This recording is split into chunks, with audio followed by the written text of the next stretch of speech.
ilaga nga misulod sa kahon. Kaon! Yun sa daw sa ilaga ang sapatos? Gi?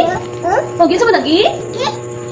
Kikit-kit, anak. Okay, atong istorya kay ang sapatos.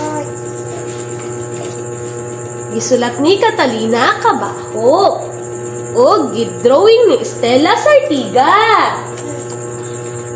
Naay sapatos si Ana. Kinsa daw may sapatos? Ano? Si Ana, very good. Gihatag ni sa iyahang papa.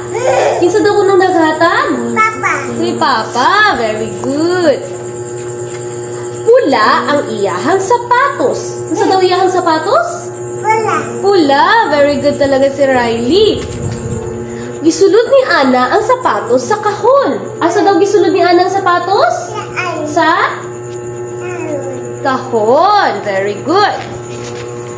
Tapos, ugon niya, may ilaga nga misulod sa kahon. Kaon! Ano daw ang isulod sa kahon?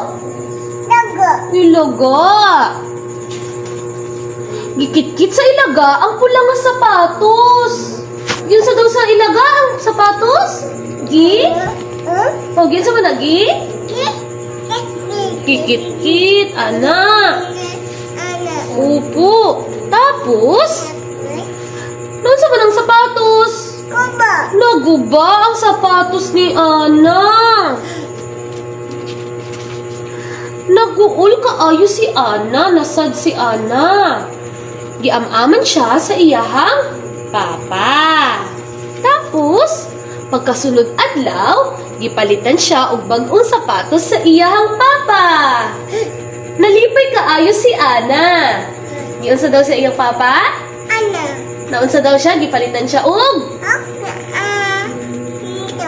bag-o nga shoes.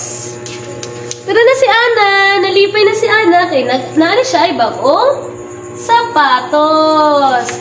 Yay! Nindot bang istorya, Riley? Papa. Nindot.